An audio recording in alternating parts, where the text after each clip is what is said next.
Halo Sobat Latsar dimanapun kalian berada, perkenalkan nama saya Anissa Sukma Effendi, peserta Latsar CPNS 2022 dari BPSDMD Provinsi Kalimantan Selatan. Pada kesempatan kali ini, saya akan memaparkan hasil analisis isu efektivitas kinerja individu berdasarkan tupoksi sebagai pengelola akuntansi di bagian keuangan Dinas Pemuda dan Olahraga Provinsi Kalimantan Selatan.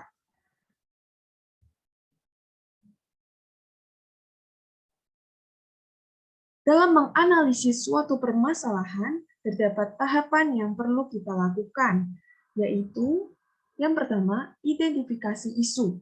Yang kedua, penilaian kualitas isu menggunakan teknik lapisan. Yang ketiga, analisis isu menggunakan diagram fishbone. Yang keempat, analisis SWOT. Dan yang kelima, tabel rekomendasi alternatif penyelesaian isu. Tahapan yang pertama yaitu identifikasi isu. Terdapat 4 permasalahan yang saya dapatkan di tempat kerja saya, yaitu yang pertama, belum efisiennya alur pemrosesan dokumen pencairan dana. Yang kedua, kurangnya integrasi data dokumen pencairan dana di bagian keuangan. Yang ketiga, kurangnya keseragaman informasi mengenai kelengkapan SPJ antara bagian keuangan dengan BPTK. Dan yang keempat yaitu nilai kwitansi yang diberikan ke bagian keuangan melebihi anggaran yang telah ditetapkan RAK. Selanjutnya, kita akan menilai kualitas isu menggunakan metode APKL.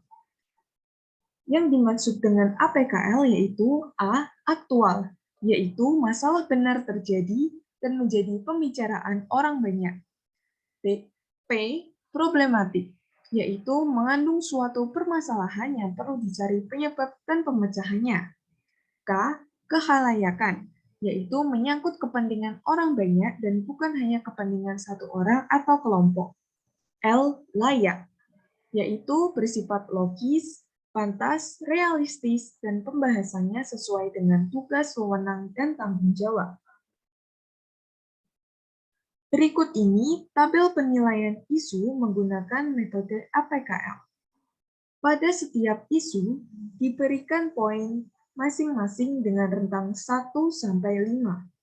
Poin 1 diberikan untuk isu dengan bobot paling ringan intensitasnya. Sementara itu, poin 5 diberikan untuk isu dengan bobot paling tinggi intensitasnya. Nah, dalam hal ini, kita dapatkan hasil bahwa isu nomor 1 yaitu belum efisiennya alur pemrosesan SPJ menjadi prioritas utama untuk dicari pemecahannya.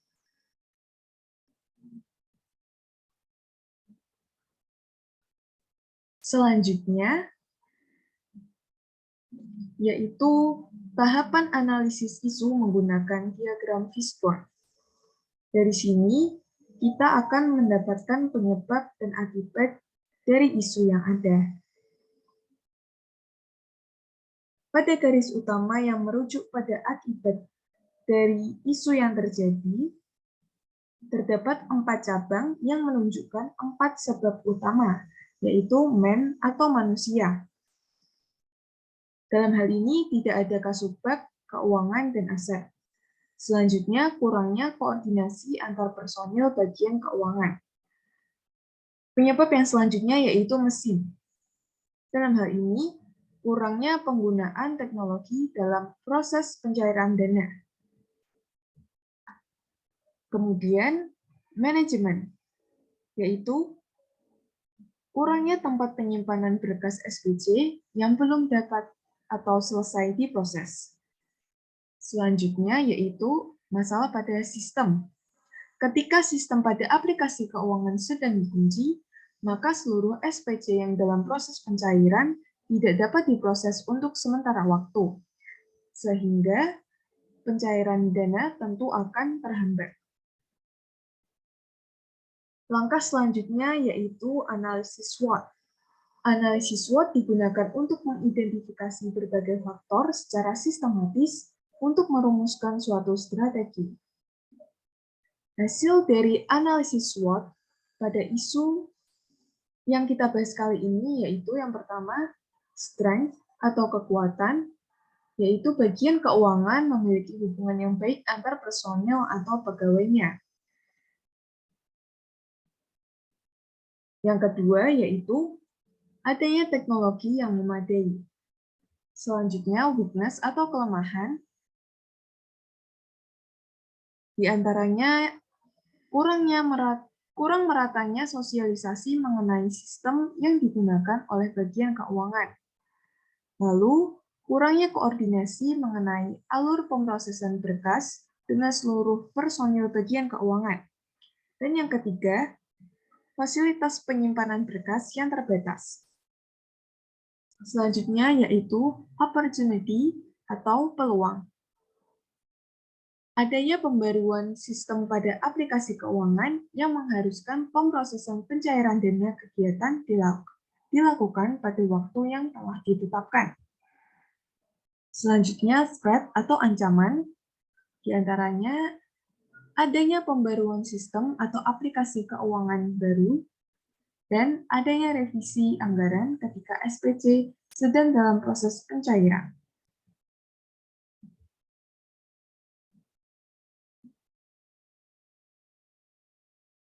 Tahapan yang terakhir yaitu tata rekomendasi alternatif penyelesaian isu.